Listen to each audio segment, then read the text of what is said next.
If Jeremy Corbyn wins this weekend, is it time that the MPs who oppose him either sign up to his programme or move aside?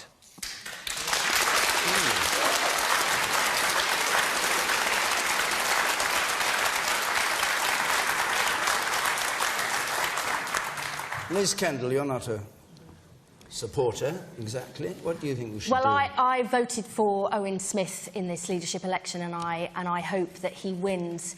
But whoever is elected on Saturday needs to unite our party and take the fight to the Tories.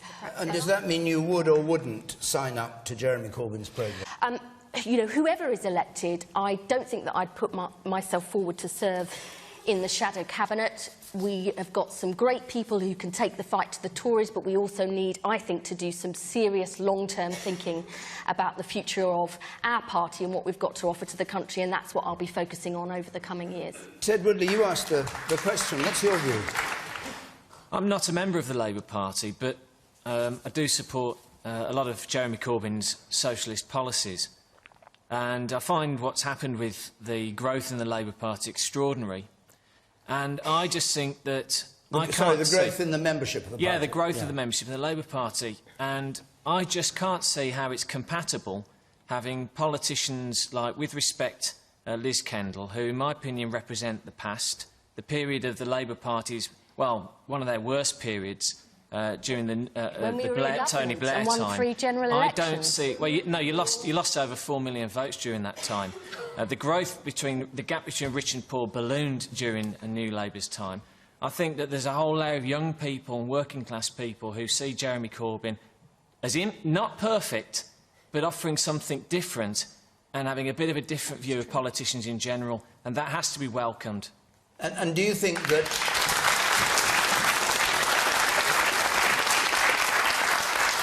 Do you think, like the leader of Unite, Len McCluskey, said, that people who in the Labour Party intend to oppose Corbyn should be deselected, should not stand for Labour at the next general election? I don't think it should be shifted out by their constituencies. I would support the call for mandatory reselection. I wouldn't necessarily say that you should go and target people you don't like. I think you should have a democratic discussion in a democratic organisation such as the Labour Party. And I don't think being an MP should be a job for life. What a depressing conversation. I have to genuinely. Is it just me? I'm a great believer in democracy, as we were discussing in the last question. And the thing about democracy, you have a government, but you also have Her Majesty's opposition.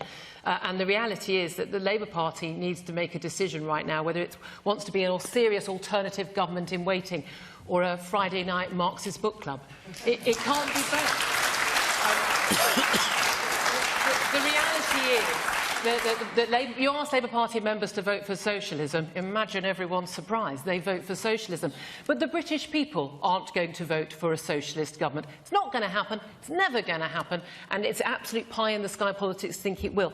And the reality is Jeremy Corbyn couldn't lead the Labour Party to victory in an egg and spoon race right now. And very good, hard-working, sensible MPs like Liz Kendall, who talk about the real issues affecting real people with proper substantive ideas for how to actually solve some of the problems that are affecting, you should say, the working-class voters who are dreaming of a utopian socialist future, are actually going to be falling by the wayside. I think that's a horrible mistake. I don't know what Labour MPs should do right now, because they're in a situation they're facing deselection for simply speaking the sense and speaking the truth, or they're going to face losing their seats in 2020. I mean, the only thing I can suggest is go off and get another job. There's some vacancies on Bake Off. No way. Yes. Liz, you're saying if Jeremy Corbyn wins the leadership election again, you want the party to unite, and then in the next breath you're saying you won't serve under him in the shadow cabinet. Which is it? Because you can serve the Labour Party in many ways. I think we do, as a party, need to do some serious thinking about what we have to offer for the future, how we make the economy work for all, how we make our public services fit for the future. Well, in direct answer to your question, I think it's incredibly difficult for those MPs because there are sort of irreconcilable differences within the Labour Party. And what do they do in terms of their conscience? Do they support a leader who they don't believe in, or do they continue to campaign for something else? I think, I mean, I used to be a lawyer. Irreconcilable differences seem to me to be grounds for divorce.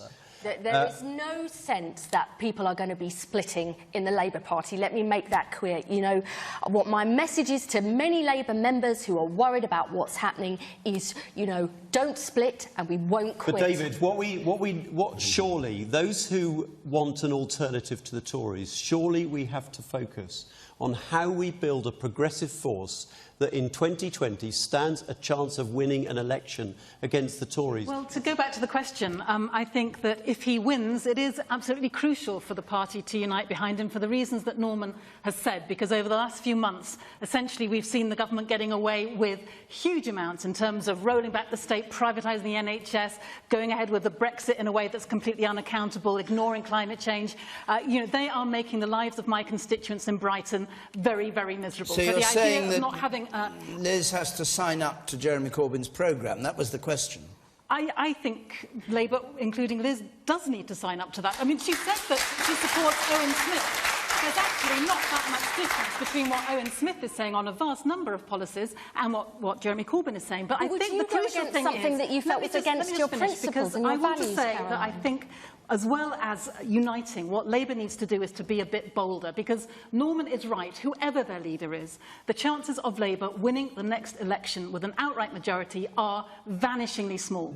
And therefore, we do need to look at ways of seeing how we can do better for our constituents by working more closely together. I want to lay a challenge to Jeremy Corbyn to say that what he should be doing, if he wants to do politics differently, as he says he does, is to embrace electoral reform. Let everybody's vote count all year round, not just in referendums. And then we might be able to get the kind of politics And I have a sneaking admiration for Jeremy Corbyn. I think he is an amazingly honest and straightforward politician who says what he thinks.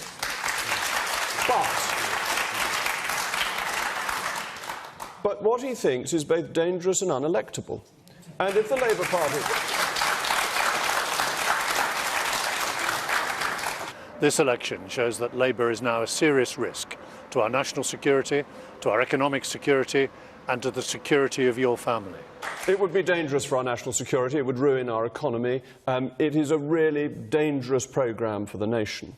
And sensible people like Liz Kendall cannot, in good conscience, go on the front bench with that sort of programme. And if Labour is to win elections, it needs to win seats like mine. My seat was a Labour seat between 1997 and 2010, with marginal boundary changes. I happen to think if Liz Kendall were leader of the Labour Party, I would be facing stiff competition at the next election. If Jeremy Corbyn is leader of the Labour Party, my majority will go up. And that is a bad position for British politics to be in. We need... Well, that's a bit mean when I said I agree with you. But we need serious opposition. It's really good for government. It makes government think about things more carefully. It's good constitutionally, and it is the proper process. But Jeremy Corbyn cannot be that. And what he is doing is destroying the Labour Party, in my view, and that is a short-term political advantage for us. Man there, 1, 2, 3, 4, 5, the spectacles on, you, sir. A lot of working-class people are on zero-hours contracts.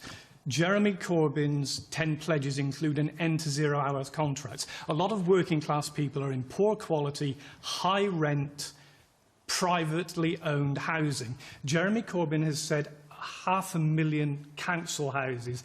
What of Jeremy Corbyn's 10 pledges can Liz Kendall possibly object to? Very fast. At the last general election in 2015, we pledged an end to zero-hours contracts, building more homes, tackling poor quality rented accommodation. You ask what I disagree with. I said earlier on in answering the question at the beginning that, you know, I believe in multilateral disarmament. I think, you know, you can't just hope that other countries give up their nuclear weapons. Second, to put peace at the heart of foreign policy. That is not that is not withdrawing from NATO. That is not unilateral disarmament. It is simply... I think he does believe in unilateral disarmament. You think? You do not well, know. I've had many conversations. I went on many hustings with him where that's what he said. So, but the submarines without... nevertheless... Sorry, the submarines without missiles. Nevertheless, he actually made that a free vote. All right, OK. All right. We've got to keep moving on this programme because we've got so much to talk about.